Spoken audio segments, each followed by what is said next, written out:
This is how we find out the densities of three different objects.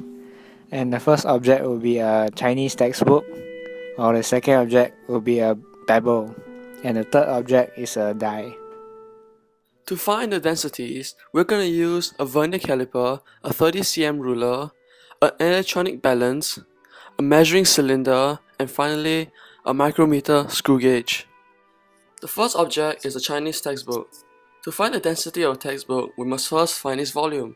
To do so, we have to find out the object's length, breadth, and width.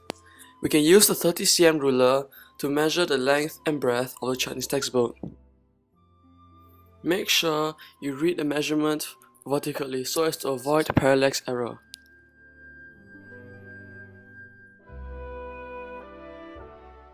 To find the width, we can use the vernier caliper.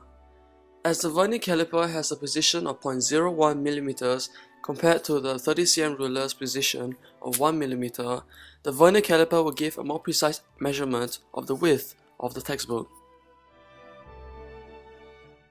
Remember to repeat the measurements 2 more times. This is to find the average and get a more accurate result. To find the density, we will also need to find out the mass of the object. We can do so by using an electronic balance to find out the mass of this Chinese textbook. Remember to reset the balance before measuring your object. As you can see, we have tallied up the results. The average length is 26.1 cm, breadth is 19.1 cm, and the height or the width is 0.55 cm. Hence, the volume is 274.1805 cubic centimeters. Each mass is 308.4 grams. Hence, we can find the density by dividing the mass over the volume, and the answer is 1.12 grams per cubic centimeters, rounded off to 3 significant figures. Now we're gonna find the density of the pebble. Firstly, we are gonna measure the volume of the pebble. We're gonna use the measuring cylinder to get the volume. At first, we will have 40 ml of water in the measuring cylinder. Then after the pebble is dropped into the measuring cylinder, we will take the difference to gain its volume, which is 2 cm cubed.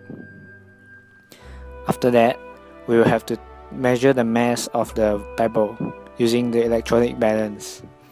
One precaution that we have to take is that we have to reset the balance before taking the measurement. After measuring its mass, we found out that it was 6.2 grams, and now we have to take the mass divided by its volume to get its density, which is 3.1 grams per cm cubed. The last object is the die. To find its density, we have to find its volume. We can do so by using a micrometer screw gauge to find its length.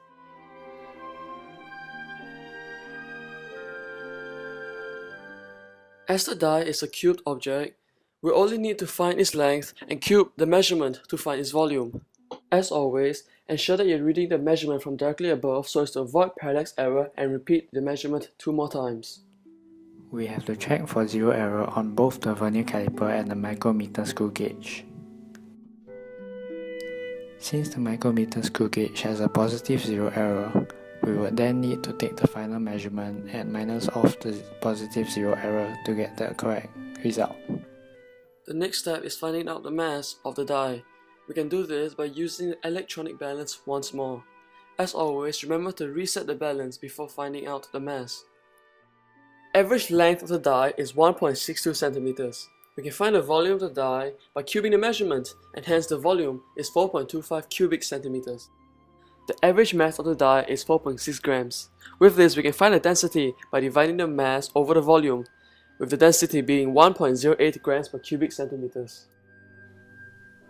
In conclusion, by using various instruments such as the vernier caliper, measuring cylinder, and electronic balance, we have managed to find out the densities of the Chinese textbook, which is 1.12 grams per cm cubed, and the density of the pebble, which is 3.1 grams per cm cubed, and lastly, the density of the die, which is 1.08 grams per cm cubed, all rounded up to 3 significant figures.